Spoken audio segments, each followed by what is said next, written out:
Hey, I'm Jeff Cohen. Everything you hear on WNPR, from local news and talk shows to the national programs you love, is made possible because of listener support.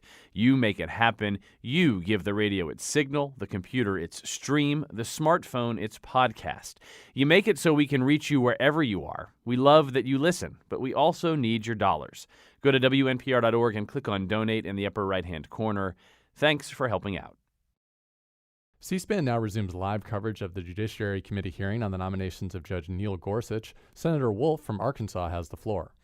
Well, now, Judge Gorsuch, we are pleased as a dog with two tails to have y'all before us today. I will try to make my questions brief. Thank you, Senator. My first question is, have you seen La La Land? Mrs. Wolf and I saw it recently, and we did not care for it much at all. My wife sort of dragged me to see it. I liked it better than I expected to.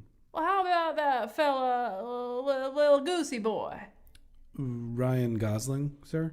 He looks at his dang feet while he's dancing.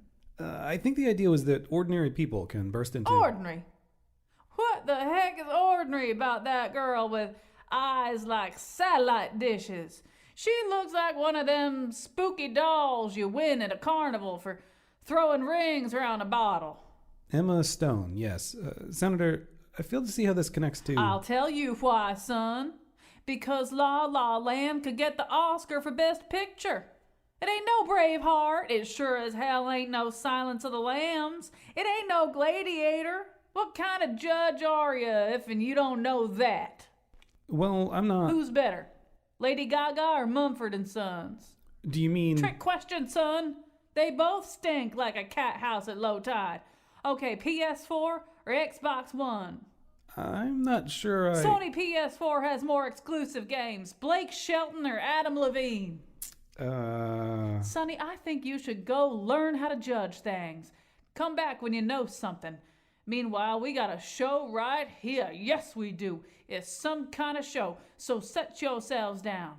And now he does not believe in confirming any justice who can't sing the Fresh Prince theme song, Colin McEnroe. This is a story about how my life turned upside down. Actually, I can't sing it. I could not actually be confirmed as a Supreme Court justice because I would fail my own litmus test. All right, so, usually on a day like this, we're talking about the Super Bowl or the commercials or, the things that ordinary people used to talk about in the before times, the shiny times. But now it just doesn't really seem, everything seems kind of trivial compared to some of the rather meaty and weighty conversations that we're having. So we are going to talk about the relationship between the president and the courts, which changes every 20 minutes or so, with Dahlia Lithwick, who writes about the courts and the law for Slate. A little bit later, we're also going to talk to Yascha Mounk, who's a lecturer at Harvard and a fellow at the German Marshall Fund, and who I've been reading in Slate and listening to on Jacob Weisberg's excellent Trump cast, and who has very interesting things to say, maybe even at a slightly more global level about the state of democracy and the future of democracy. And spoiler, none of it's good, but, we could pull this whole thing out. All right, so Dahlia Lithwick, who's appeared with us many times before and hosts the podcast Amicus. Is it amicus or amicus? I always forget.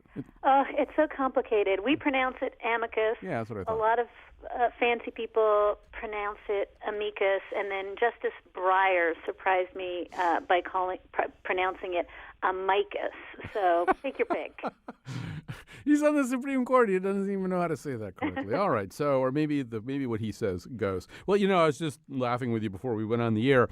As people begin to weigh in on some of these questions about presidential overreach or an imbalance in the balance of powers, it's kind of interesting whose voices get heard. So today on the op-ed page of the New York Times, John Yoo, who, like in the Bush administration, was the freaking Prince of Darkness and the Angel of Death, and, when the towers of civilization seemed to be falling around us and all these constitutional checks on presidential power were giving way to torture and holding people without charges in Guantanamo and FISA warrants up the kazootie. John Yoo is the legal architect of all the opinions, the in-house opinions supporting that idea. He was the guy that Bush and Cheney went to when they wanted to do something that presidents typically weren't allowed to do. He's got an op-ed in the New York Times today saying, no, I think this guy's going a little too far. So, Dahlia, when John Yoo parts company with you, what does that mean?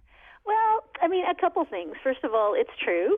He was the guy who redefined torture as like major organ failure, and it's quite amazing that he is parting company. But Colin, what's interesting is he kind of goes through bump,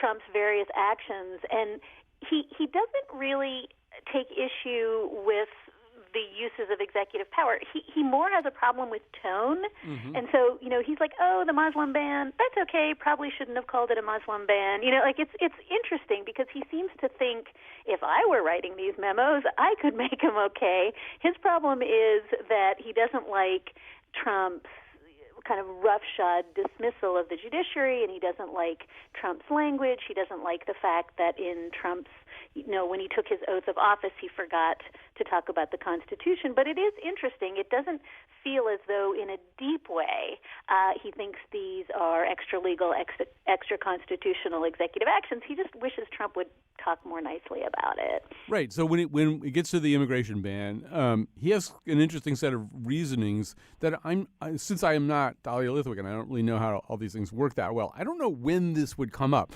He sort of really harps on the backstory, almost kind of the executive version of legislative intent, right? He says, well, if you look at the way the thing's written, it's not so bad. But then you got Rudy Giuliani, who basically said Trump came to him and said, no, I really want to make this a religious ban, just like tart it up somehow so it doesn't look like that. And we also do know, I can't remember whether you mentions it or not, that, in interviews during the campaigns, Trump really did say, oh, no, I really want to do a religious ban. I want to ban Muslims, in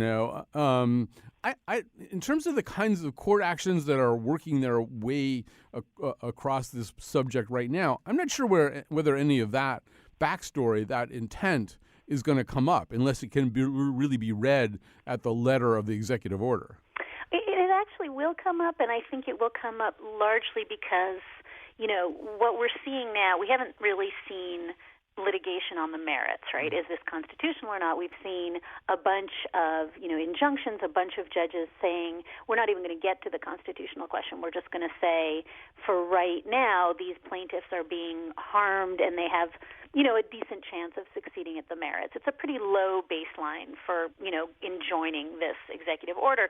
But when you start to talk about the constitutional merits and that big lawsuit in Washington State, the one that resulted in the huge nationwide injunction on Friday, they're already in the court pleadings starting to talk about the First Amendment, the religious ban. So it will become material. It is a distinction, I think a legal distinction, both sort of statutorily and constitutionally, whether the president, we all can agree that the president actually has pretty wide latitude to set immigration policy and to decide who can be excluded.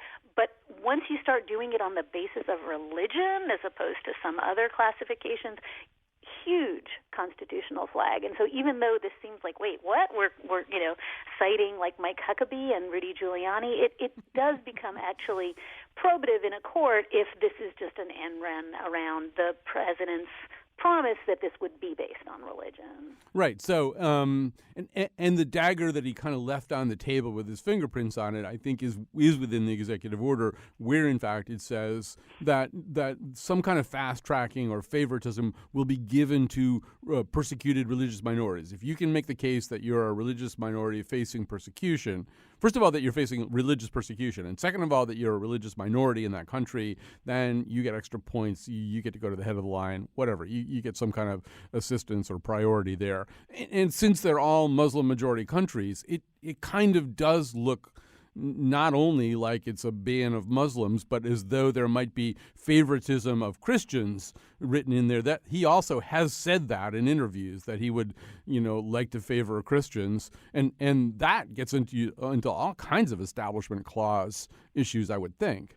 It does, and you're right. He did say it in addition to sort of the end run, doing it kind of by pretext in the actual order. He went out and said it. We're going to give preference to Christian minorities. So we know what that is. I on what he's doing. And like I say, that's, you're starting to see that being argued when folks say this is clearly in violation of the First Amendment. The other, I think, big constitutional claim is that this violates the Fifth Amendment Equal Protection Clause, and that's, what we're starting to see come up too.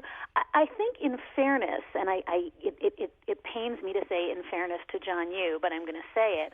In fairness, this is actually like a close question, and in fairness, we did hear a lot of these arguments about the president's sort of very broad power to set immigration authority only last year, right, when DACA came up before the Supreme Court. So it's important to say, I think some version of this policy absolutely could have been crafted constitutionally, and even absent all the sort of chatter that is making it harder for the president because he keeps asserting that it's a Muslim ban, but it's not a Muslim ban, I think there's no doubt this could have been done in a way that could have effectuated what they wanted to effectuate. This really not only goes to the fact that, sort of as construed, it looks unconstitutional, but also, oh my God, had there been a little bit of deliberation and interagency cooperation and, say, some decent legal research, this could have been done with such a tremendous amount less of drama. And that's really the question, is why, and I do think that goes to John Yoo's point, why do it badly when it, with a little bit of interagency coordination and some legal research, you could have done it reasonably well. I just want to say, if you and I are ever in some black site and we're both in stress positions, I'm going to point out to them, she said in fairness to John Yoo one time, because, that could get you a little bit of leniency anyway. I'm going Who to sleep knows? a lot better tonight. Yeah. Thank you, Colin. I've got your back on this one, Dahlia. So the next part of this, okay, so we talked a little bit about the case in Washington and then actually the challenge, the appeals challenge that followed it, apparently unsuccessfully. And what you've got now is the president, not surprisingly, given his temperament, really kind of attacking the judge behind this, calling him a so-called judge. And if John Yoo is a surprise ally, an even bigger surprise might be Mitch McConnell. This is Mitch McConnell on State of the Union on CNN this weekend. The president has not had the same cautious reply as you just offered the American people, sir. As you know, on Saturday, he repeatedly attacked the federal judge who issued the ruling. He called Judge Robart, a George W. Bush appointee, a, quote, so-called judge, and he tweeted, quote, what is our country coming to when a judge can halt a Homeland Security travel ban and anyone, even with bad intentions, can come into the U.S.? You consider yourself a constitutional conservative. Do you have any concerns about the comments the president is making about the judiciary? Yeah, I think it's best not to single out judges for criticism. We all get disappointed from time to time at the outcome in courts on things that we care about, but I think it's best to avoid criticizing judges individually. It's much better just to rig the process later so the president can't appoint the judge he wants in the first place. But, Dahlia, the rubber has kind of met the road here. And it's meeting the road kind of early. One of the questions we might have had about President Trump's temperament and his appreciation for the notion of separation of powers would be, what would happen when he was gainsaid by a judge? Would he respect the rule of law, the structure of things, go the route that Mitch McConnell outlined there? And we don't really have that question quite yet. We have the inkling of that question right now, right? What happens when he goes, well, screw it, I'm still going to do what I want? Well, I think that's where people start, hissing those scary words, constitutional crisis. And, I think we did a bunch of reporting on this last week, even at Slate. Is this going to end up with a bunch of federal marshals in a standoff with, CBP at airports where, we have two branches of the federal government, both saying they are trying to carry out the rule of law. And I think even if it doesn't rise to that, and clearly, the administration's decided absolutely to stand down after this order came out on Friday night, and so we're not going to see it, I think, play out in airports. But I think there is this really deep question about Trump, and this didn't start just this week, right? These weren't just these tweets. This started during the campaign where he went after Judge Curiel in his Trump University lawsuit and suggested that because he was of Hispanic origin. He couldn't possibly be fair in any case involving Trump. And it's really, I think, threaded through, again, not just the tweets, not just the, his weird inauguration speech where he forgot to mention the Constitution or the law or rule of law or the courts at all. But I think this sort of overarching theme in Trump's posture towards courts and law throughout his career has been the law exists to do what I say, and when it doesn't do what I say, those are bad, corrupt judges and courts. And in a way, it's not surprising. I think when one comes out of an entirely sort of business environment and not a constitutional environment, it's easy to say that. But if you are, if you think about even Bill Clinton or Obama, when courts ruled against them, there's a certain amount of understanding that one defers to the courts in a constitutional democracy. Trump has none of that. And that's, I think, where this language of constitutional crisis starts to bubble up, this idea that he really does not believe that he is subject to the rule of law the way you and I think about that notion. Right. We have to take a break right now. We were going to play the clip, but we're not going to, I think. But I was going to observe that the closest I can remember coming to this, in a way, is President Obama's spanking of the Supreme Court at the State of the Union address when he was really mad about Citizens United. But that's still a little bit different. Anyway, we got to take a quick break. We'll have more of Dahlia and amicus. I'm going to start saying amicus the way Dahlia says it. 2, 3, 4, 5, 6, 7, 8, 9. Supreme Court judges.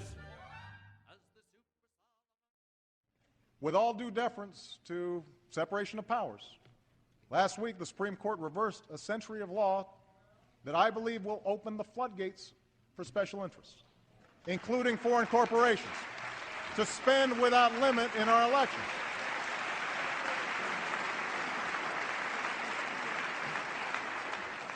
I don't think American elections should be bankrolled by America's most powerful interests, or worse, by foreign entities. They should be decided by the American people. And I'd urge Democrats and Republicans to pass a bill that helps correct some of these problems. That's the thing I was talking about. We're talking to Dahlia Lithwick, writes about the courts and law for Slate, and hosts the podcast Amicus. I want to be like Stephen Breyer and develop my own highly idiosyncratic pronunciation of the word that only I use. But anyway, by the way, it's a great podcast, and it couldn't be more timely and relevant right now. Ratings are going to go through the ceiling. So Dahlia, I don't want to dwell too much on that, but he did mention separation of powers. He gave him a good spanking, but he didn't say they weren't real judges. He didn't do that, and he also, I think it's really important to understand that, and forgive me for the partisanship, but he also didn't call out, Republican judges do this and judges appointed by Democrats do this. Mm-hmm. And Trump's kind of going after, no, you're right, this was a George W. Bush appointee, so it makes no sense. But if you think about during the campaign, he went after John Roberts, right, by name as somebody who was squishy on the Affordable Care Act. He went after Anthony Kennedy, another Republican appointee. So I think that there is this long programmatic attempt to talk about the courts as Republican judges are real judges, Democrats are bad judges. We saw Trump really carry that through the campaign. And if you think about it, I think it's completely destabilizing, right, Colin? To suggest that, some judges are real judges and some aren't. But that was absolutely what underpinned the opposition to Merrick Garland, too, was that any judge appointed by Obama wasn't going to be a real judge. And then when Trump gets up and is like, well, now I'm a real president and I'm going to appoint a real judge, ladies and gentlemen, Neil Gorsuch. And you hear, Mitch McConnell be like, now we can have a real confirmation hearing on a real judge. So I think it's not just sort of the picking and choosing, who gets to be a real judge, but also this idea that the only legitimate judges in America anymore are the ones who agree with you. And I think that is really deeply frightening.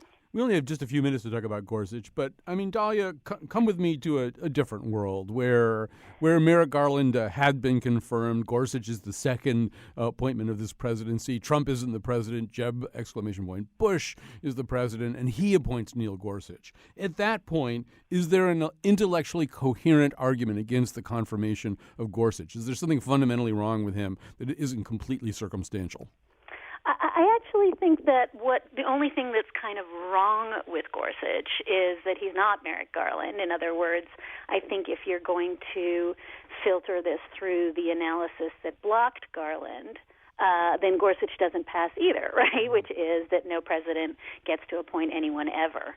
But I think that Gorsuch is, there's some debate, I think, inside the academy about whether he's slightly outside of the mainstream or slightly inside of the mainstream. We certainly know he is very much modeling himself on Antonin Scalia. We know that he is very, very much, a hard conservative, sort of traditional Federalist Society pick. What he's not, and this is important, is a nut job. And I think a lot of folks were afraid that Trump was going to put someone, very much in the model of some of his cabinet appointments who are just, hate the institution that they're meant to represent. Gorsuch isn't that. In that sense, he's mainstream because he's a good judge and he believes in the judiciary. But yeah, he's extremely conservative. One of the things that I think my attention is drawn to now is his enthusiastic support of Hobby Lobby in that case. Because, one of the questions, it goes back to what we were talking about before. If, in fact, this executive order on immigration does privilege Christians in some way, then I want to know more about how Gorsuch processes that question. I don't think there's any doubt at all if you look at his work, and not just, I would say, his judicial work, but actually, he's got a pretty seminal and thoughtful book on, end of life and physician-assisted suicide issues, that this is a person whose worldview is very, very much animated by deep, deep solicitude for faith. If you look actually at some of his judicial work, that doesn't only apply to Christians. He has incredible solicitude for petitioners of other faiths, but there is no doubt that this is a person who really, I think, in a deep way, thinks that people of faith deserve absolutely extra special protection from the courts, and that may or may not map onto how he looks at this executive order. One of the things we know very little about on Judge Gorsuch is how he's going to really think about these John Yoo questions of the limits on executive power. He hasn't written all that much directly on point. All right, we have to pause there or stop there. Thanks so much to Dahlia Lithwick. This was just the appetizer course of Dahlia Lithwick. If you want the delicious entree, you must subscribe to Amica, so you can pronounce it any way you want, actually. But you have to subscribe to it on your podcast feed. It's terrific. Oh, I think we're hearing the Schuyler sisters from last night at the Super Bowl singing America the Beautiful for sisterhood. God shed his grace on, shed his grace and crown thy good with brotherhood and sisterhood, from sea to shining sea.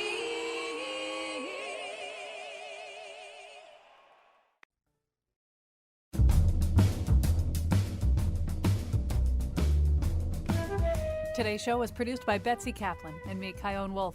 Our intern is Ali Oshinsky. The part of Bill Curry was played by Potter Stewart.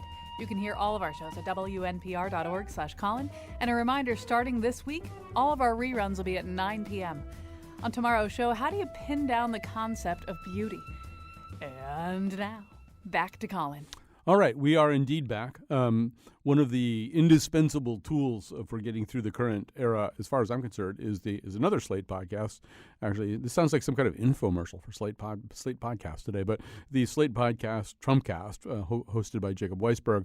And so I was out walking the dog on Sunday, listening to it on my earbuds, and our next guest was on, and it was such an amazing conversation that I went home and set it up in the kitchen and replayed the whole thing. And so then I said to Betsy Kaplan, all right, we have to have this guy on. So this guy is Yascha Mounk, a lecturer at Harvard, a fellow at the German Marshall Fund, writes the Good Fight column at Slate, also the author of 2 books, including The Age of Responsibility, Luck, Choice, and the Welfare State, which will be published this summer. Welcome to our conversation today. Thank you so much for having me.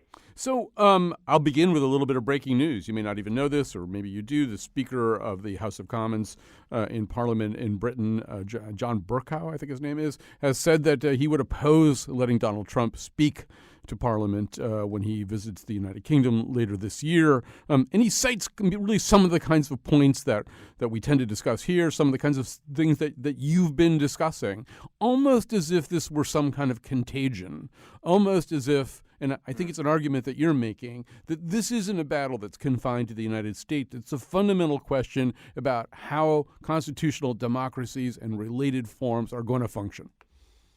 Yeah, that's exactly right. And it's an important thing to realize. The story in the United States is so striking. And Donald Trump is such a striking politician, such a striking political figure, that it's very easy for us to sort of get bogged down in the particular things that are going on here. And it's important not to, because we have to understand the deeper causes of what has been driving this rise of far-right populism, which has started not just since the financial crisis in 2008, but long before, and not just in the United States, but in countries like France, in countries like Sweden, in countries like Hungary and Poland and Turkey and India. So there's a remarkably similar energy going on. And I think the way to understand this is really as what I call the illiberal international. It's a set of populists who say, I alone speak for the people. Anybody who opposes me is a kind of traitor, doesn't really belong to the people. And any institution that stands in my way should have a power taken away from it. And so that threatens a real radical transformation of a kind of political system in which we've grown up. Yeah, and I think one of the things that this points up is that a lot of the institutions of democracy, they may be backed by some implicit measure of force, but a lot of them aren't backed by any particular force. Their constancy is a product of itself. I mean, in other words, they've always been constant. They are latently real and true in a democracy until somebody suddenly says, well, what if I just knocked over all of those things? What would you really do about this? You know, Stalin famously was chided by the Pope, I think at one point, and when his advisors asked him about this, Stalin's answer was, how many divisions has the Pope? And so how many battalions has the Supreme Court? And the answer is none. That's exactly the point. So the United States is, the most stable democracy, democratic republic in modern history. It goes back a very long way, and we've told ourselves a story about why it has been so stable. And we learn that story in school, right? There's checks and balances and all of those things.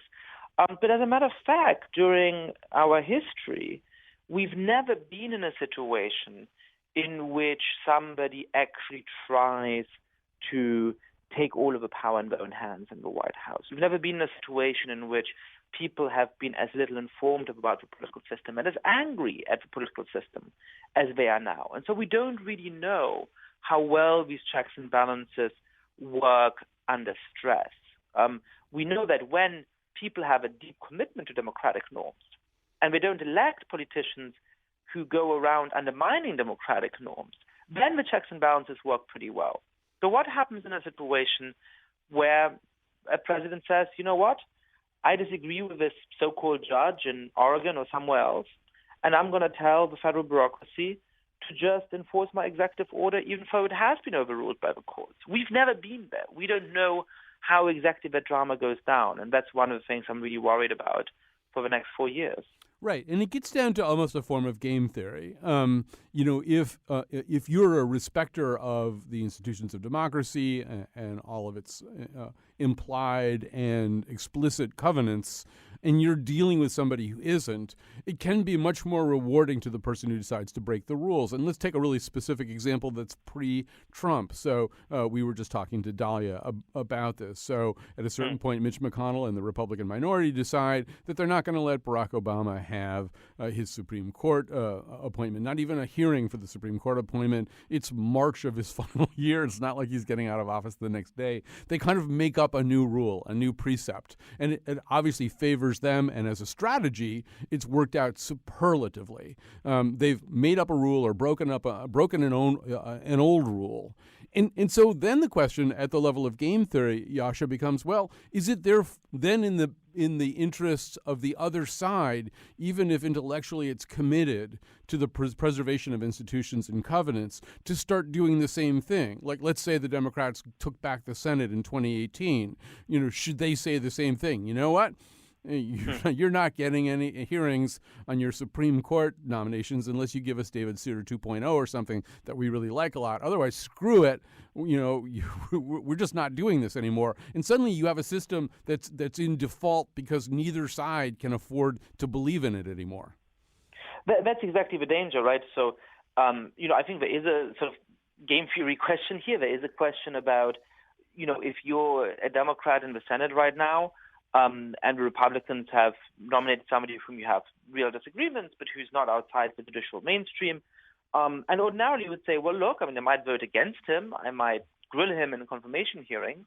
But I shouldn't filibuster it because we need to fill Supreme Court seats, and it's reasonable for the president to get to nominate them. But it's very clear to you that the other side is not willing to afford you the same courtesy, and they've basically stolen the seat. So what do you do? And I think that's a deep problem. But there's also this sort of larger question, which is that once each side of a political spectrum starts to treat basic questions of how to proceed politically as a matter of game theory, we are already in deep, deep trouble.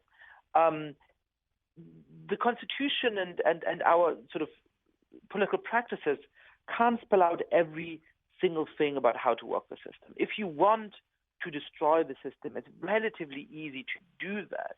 And so if we have lots of politicians who are willing to just completely push for partisan interests, even if it destroys the system, then the system will be destroyed very soon. And that's, stepping away from this particular fight, that is the thing that really worries me about this moment. But we're now in a situation in which people don't say, you know what, I deeply disagree with the other side, but we both have a shared commitment to the basic procedure by which we make political decisions, and that's elections and the rights that office holders have and certain procedures about how to proceed in Congress and so on.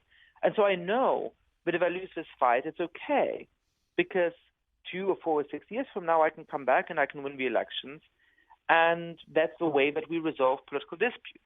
Now I think we're in a moment of such deep partisanship and such willingness, especially on behalf of Republicans, and especially Donald Trump, but also some mainstream Republicans, to abrogate more power for themselves, to violate those norms, that this joint commitment, this idea of loyal opposition, is becoming more and more difficult. And the big Supreme Court fight is one example of that. I was also very shocked by what happened in North Carolina, where it wasn't sort of particularly Trump supporters. It was really pretty standard run-of-the-mill Republicans who said, you know what, the people voted for a governor we didn't like. So after the election, while we still have control of the state legislature, let's completely change his job description and take a whole bunch of his powers away. That, to me, was a really radical attack on the most basic ideas of how democracy works. And again, I mean, as somebody who leans and votes Democrat, I this may be a cultural reference point that's lost on you, but for other people listening, if you're always Charlie Brown and the Republicans are always Lucy, and that means that she's always pulling the football. Okay, you know that one, where she's always pulling the football away when you run up to kick it. You're spending a lot of your time flat on your back. And it really does raise questions about whether Democrats should hew to their principles or play this new game. I've been in this country 10 years now, so there's still a lot of cultural references I'm lacking. And I didn't grow up with Charlie Brown, but I've seen enough of it at this point to understand the reference. Even though as a good European, I claim the word football for soccer, right, and insist that what you guys played yesterday should be called hand ag rather than football. But no, look, I agree. This is a problem that democracy. One of the ways in which democracies are more fragile than a lot of people recognize is that you need real commitment to these norms on both sides. And so the best thing we can do for democracy is to convince people who disagree with Democrats strongly for all kinds of reasons that's fine, and they can push for policies, but they cannot push them at the expense of those basic norms. Now, once the other side starts playing hardball, how do you respond? I don't have a good answer to that, because I think that you're doomed if you do and you're doomed if you don't. if you keep just letting them get away with it, then that just increases the incentive for the other side to just keep breaking those norms, and the norms will erode over time. But if you start playing constitutional hardball in the same way, abusing the way that things are supposed to work in the same way, then you suddenly have nobody who's committed to these democratic norms and trying to make them survive. And so the only hope we have is to make people come to reason and give them an appreciation of how important these norms are. But they're more important than having an extra judge sitting on the Supreme Court who's favorable to your kind of political outlook. And I think personally that if we don't manage to convince most Americans and most office holders of the urgency of this, then it doesn't matter what Democrats do. Whether we end up blocking or we end up going along with all of it, we're headed into very dangerous territory. Yasha, one thing that I've been intrigued by in a very unpleasant way has been the role of Steve Bannon within this new administration, and specifically the appointment of Steve Bannon to the National Security Council, which seems to be fairly unprecedented. But not just that, but the demotion of the chairman of the Joint Chief of Staff and the director of National Intelligence. And here, this seems a little bit less like tinkering with the structure with a screwdriver, removing a bolt here and a screw there, and substituting kind of a cult of personality for the actual structure itself. It's like I've got this little group of people that I trust and who are loyal to me, and irrespective of what their office is or whether they've been confirmed by the Senate, they're going to take the places of a lot of people whose offices are familiar to Americans and whose roles are familiar to Americans. It's very worrying. So the core of the sort of populist appeal that, as we said in the beginning of our conversation, is happening not just in the United States but elsewhere as well, and you really recognize this feature everywhere you look, is the claim that I, as a populist leader, speak exclusively for all of the people. I am your voice, which means that there's always a bunch of people who are supposed to not belong. So now if you're Muslim, you're not a real American. That is part of the rhetoric that more or less explicitly is coming from the White House today. But it also means that anybody who's not a loyalist is suspect because they're not the loyal opposition.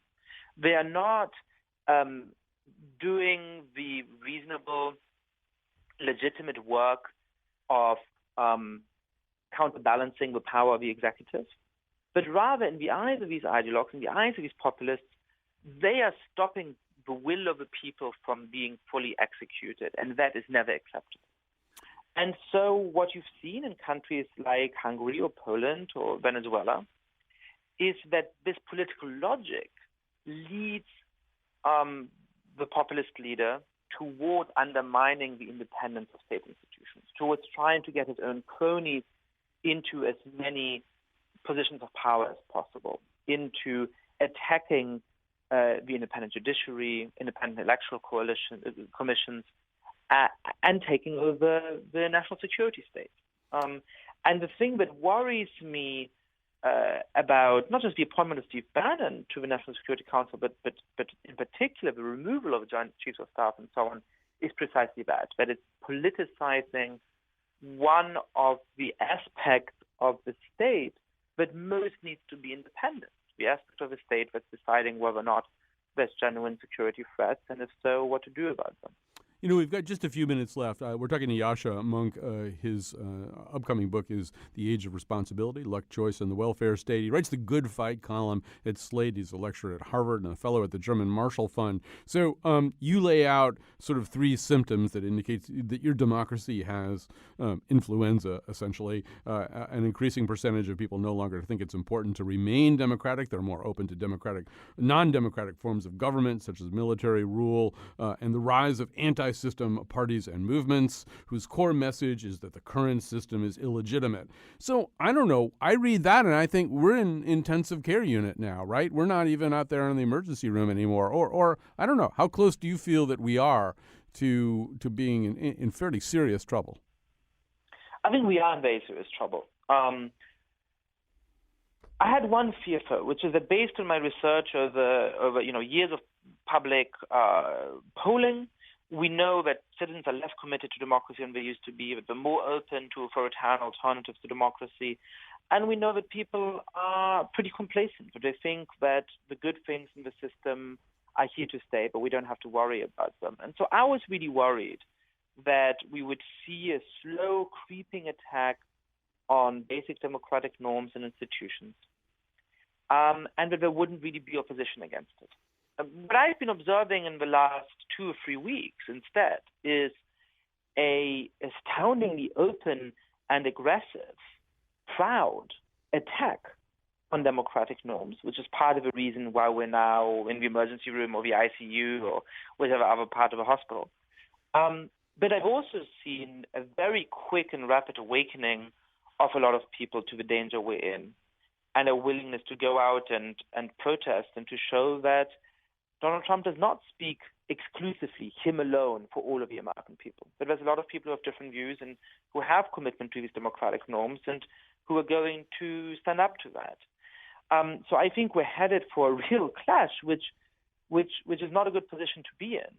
But I no longer fear that the American Republic is going to go down without a good fight. And I think there's a real hope here that, especially younger people who've started to take liberal democracy for granted, who've started to take the good things in our system for granted because they've focused on the bad things that really are there as well, that they will come back with a renewed commitment to our political system. Yeah, that is the hope, I think. And Yascha Mounk, thank you so much for talking to us today. One thing we'll be talking about Wednesday morning at 9 o'clock, one thing I want to talk about, the governor of the state of Washington, in kind of leading the court revolt, said this is what resistance looks like. And it may be increasingly important who runs individual states. Among the 50 states, you may see battles like the battles between Republicans and Federalists of old. Anyway, we'll talk about that on Wednesday morning. Thanks to Yascha Mounk again. And if you love this show, support it now. Now's the time to make a pledge. It means it gets a check mark in our ledger if you do that. So when the nice people ask, say yes. All right, Judge Gorsuch, as this Judiciary Committee hearing comes to a close, just a few final questions for you. Very good. Abortion. Ban it. Yes. Health care. Repeal and replace. Fantastic. Remember the good old days when all we fought about was whether that dress was black and blue or white and gold? Blue. I asked if you remember, not what the colors were, these so-called judges.